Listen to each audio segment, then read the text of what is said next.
Number 16। এখানে একটা ধারা দেওয়া আছে, আমরা লিখবো প্রদত্ত ধারা। ধারাটা হচ্ছে দেখো এমন 2 + 4 + 6 + 8 + ডট ডট ডট ডট দিয়ে চলবে। এখন প্রথমত তোমাদের বুঝতে হবে যে ধারাটা এটা কি সমান্তর ধারা নাকি গুণোত্তর ধারা, তাই না? তোমাদের বলেছি যে পরপর যদি দুইটা পদের পার্থক্য সমান হয় তাহলে কি হবে বলো তো, এটা সমান্তর ধারা হবে। তাহলে খেয়াল করো, 4 থেকে 2 মাইনাস করলে কি হয়, 6 থেকে 8 থেকে, তাহলে পুঁজির ক্ষেত্রে দেখো তো পরপর দুইটা পদের পার্থক্য কি সমান না? তাহলে সমান হলে কি ধারা বলো তো, সমান্তর ধারা। এখন বলেছে এই ধারাটার n সংখ্যক পদের যোগফল। তাহলে দেখো ধারার হচ্ছে n সংখ্যক পদের যোগফল, এটা লিখবা শর্ত মতে।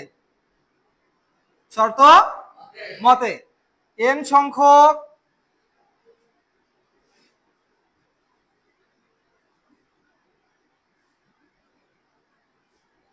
পদের যোগফল।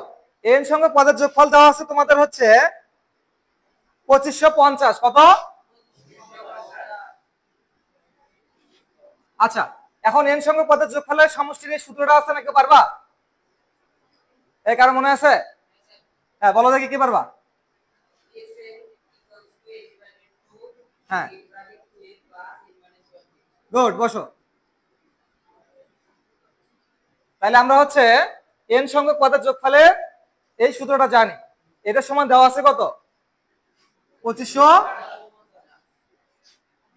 এখন খেয়াল করো, তাহলে এখানে হচ্ছে আমাদের বলেছে n এর মান বের করো। কিসের মান? n এর মান। তাহলে n ঠিক থাকবে n/2 2 * a। এখন দেখো তো এই ধারা থেকে আমাদের এর মানটা বের করতে হবে। তাহলে লেখো অতএব ধারাটির প্রথম পদ এর সমান কত হবে বলো তো, এই যে 2। ধারাটির সাধারণ কি হয়, b সমান। তাহলে কি করবা, এই যে দ্বিতীয় পদ মাইনাস, তাহলে কত আসছে? তাহলে সেই 2 কই বসাবা, n-1 d, ডির মান কত, ইকুয়াল হচ্ছে 2500।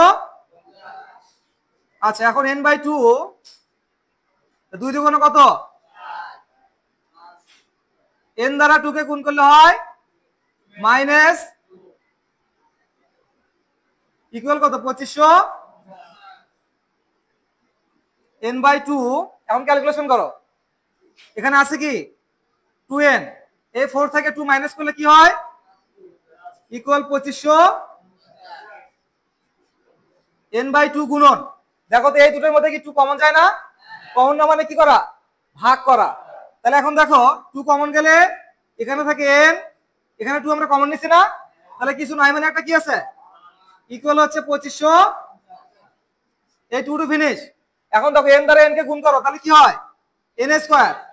n দ্বারা n কে গুণ করলে, আবার দেখো n দ্বারা 1 কে গুণ করলে n কে। এখন দেখো 2550 এটা ইকুয়াল এর পাশে আছে না, প্লাস অবস্থায় আছে না, পার করে দিলে কি হবে, এই যে মাইনাস 2500 ইকুয়াল 0। এখন এটাকে নিউটন করতে হবে, নিউটন নিয়ম জানো না, এই যে 2550 কে ভাঙাইতে হবে। তাহলে এখন দেখো n², 51n থেকে যদি আমরা 50টা n কি করি, মাইনাস করি, তাহলে কি একটা n থাকে না। আবার দেখো 51 আর 50 গুণ করলে হয় 2550, মাইনাস 2550 ইকুয়াল কত, 0। এখন n, এই দুটোর মধ্যে n কমন নাও, তাহলে কি থাকে n প্লাস 51 মাইনাস, এখন দেখো এখানে হচ্ছে 50 কমন নিলে কি থাকে, এখানে যা থাকে ওখানেও তাই বসে, এটা আমরা টেকনিক্যালি শিখছি। তাহলে এখানে কি হবে n প্লাস ইকুয়াল কত, 0। এখন দেখো n প্লাস 51 n প্লাস 51 দুইটা মিলে কি বলো তো, একটা নিতে হবে। আর এখানে দেখো কি থাকে n মাইনাস 51 50 ইকুয়াল কত, তাহলে এখন দেখো n প্লাস 51 এটার সমান একটা 0, আবার n এটা সমান কি বলো তো। আচ্ছা, তাহলে n ইকুয়াল, এটা কি প্লাস অবস্থায় আছে না, পার করে দিলে কি হবে, এই যে মাইনাস 51 n ইকুয়াল, এটা কি মাইনাস অবস্থায় আছে না, পার করে দিলে কি হবে, প্লাস। আচ্ছা, তাহলে দেখো তো ফাইনালি আমরা n এর মান কি দুইটা পাইছি না, আচ্ছা, এক্ষেত্রে আমরা জানি ঋণাত্মক মান কি হয় না, গ্রহণযোগ্য হয় না, এই জন্য হচ্ছে n ইজ নট মাইনাস কি 51। তাহলে ফাইনালি আমরা n এর মান কি পাইছি, এটা হচ্ছে আমাদের কি বলতো। আচ্ছা, বুঝতে পেরেছো? কার কোনো সমস্যা আছে? আচ্ছা।